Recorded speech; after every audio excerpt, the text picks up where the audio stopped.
Yan mga bossing, oh. Kapag talaga may tinanim kayo sa mga bakuran, may maaani kayo. Fresh from the farm. Ayos. Ito na mga bossing, luto na. Tingnan mo. Wow. See, luto yung ating farmhouse. Ngayon mga bossing, habang naglilinis dito sa ating unang kubo, yan, may napatay sila na ahas. Good morning mga bossing, dito tayo sa palengke namin. Bibili tayo ng pang sinigang. Lilinis tayo sa farm. Pang sinigang. Sinigang. Hmm? Pati naman ako yung apatayain ay. Hindi ko na ako nataya. Pang 6 na tao. Pang sinigang. Sinigang. Plus bili tayong gulay. Bibili tayo mga bossing ng pang sinigang. Ito mga bossing, kangkong.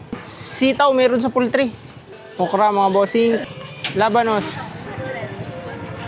Sama malan sa vlog. Salamat po. So may karne na tayo at may gulay. Yung ibang gulay pipitasin natin sa farm.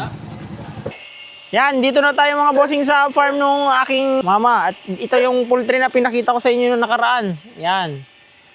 Ito yung sinasabi ko sa inyo na may tanim dito sa farm ng mga okra, talong, tapos sitaw. Ngayon, nalit kami mga bossing. Yung kukunin natin, pipitasin sana natin. Ito, nakapagpitas na si Tita Irene. Ayan, dami mga bossing. Pero ito na ang kukunin natin. Marami tayo doon mga bogart. Kukuha tayo ng isang tali. Yan mga bossing. Oh. Kapag talaga may tinanim kayo sa mga bakuran, may maaani kayo. Ito mga boss. Ito yung unang bunga niyan. Ayan, mamimitas na tayo. Sabi ng aking tatay, pwede na daw ito pitasin. Fresh from the farm. Ayos, ang sarap nito. Walang mga halong chemical ito mga bossing, walang spray. Ito mga bossing, dalawa. Ayan, may panglahok na tayo sa ating karning baboy. Mga bossing, tara po. Simulan na natin pagluluto. Uling gagamitin natin. Bawang sibuyas.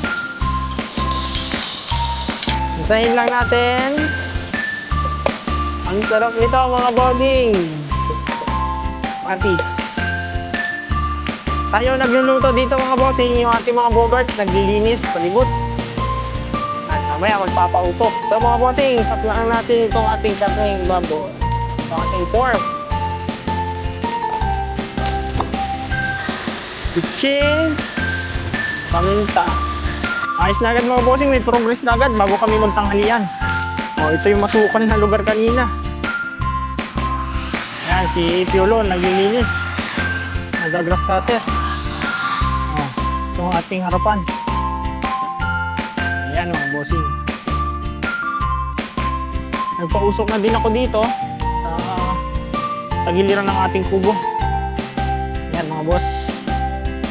Linis na agad.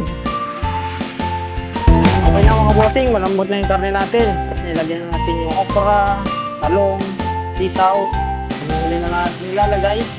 So ito, yung pasarap, angkong. Ito yung ating pasirola mga boss. Tapos pagka kapok nito, pwede natin itong takuin. Ito na mga bossing, luto na. Tignan mo. Kita mo. Wow! Ito sa mga bossing. Natin. Bossing. Wow!